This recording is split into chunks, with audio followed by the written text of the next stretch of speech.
రక్షకుడైన యేసుక్రీస్తు నామంలో మీ అందరికీ వందనాలు. క్రీస్తుతో శ్రమ అనుభవంలో 16వ రోజు. మత్తయి రాసిన పత్రిక 13వ అధ్యాయం 21వ వచనంలో ఈ మాటలు మనం గమనించగలం.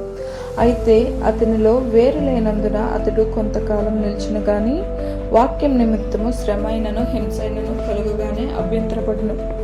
దేవుని ప్రణాళికలో సంఘంలో నిలిచిన్న మనం దేవుని వాక్యంలో స్థిరంగా ఉండాలి. సువార్త ద్వారా రక్షింపబడి బాప్తిసం ద్వారా సంఘంలో చేర్చబడిన మనం సంఘంలోని బోధనా విధానాల్లో కట్టుబడి సంఘ నియమాల్లో జీవించినప్పుడు మన ఆధ్యాత్మిక జీవితాలు బలపడుతూ ఉంటాయి.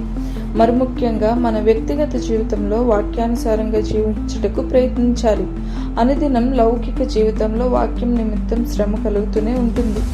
చీకటి మనలను లోకంలోనికి ఎప్పుడూ లాగుతూనే ఉంటుంది.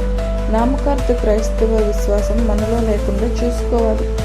అనుదినం మనం చేసే పనిలో ఒత్తిడి దేవుని నుండి వాక్యం నుండి దూరం కాకుండా చూసుకోవాలి. దేవుని ప్రణాళికలు మన జీవితంలో నెరవేర్చబట్టుకు అనుదినం ప్రయత్నించాలి.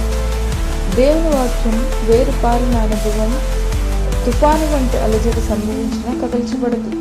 ఎటువంటి శ్రమ వచ్చినా తట్టుకునే శక్తి దేవుడు దయచేస్తాడు.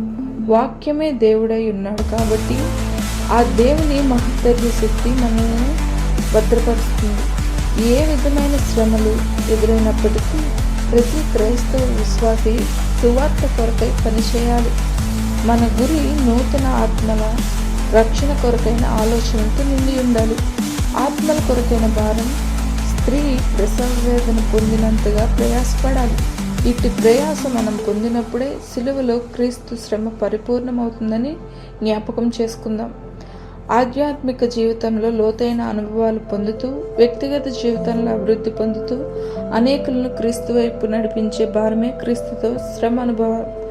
మరొకసారి మీకు జ్ఞాపకం చేస్తున్న అనుభవం క్రీస్తుతో ప్రతి శ్రమ అనుభవంలో వాక్యం నిమిత్తము శ్రమను ఎదుర్కొనగలే శక్తి ఉంది. దేవుడి వాక్యం దీవించునుగాక. ఆమేన్.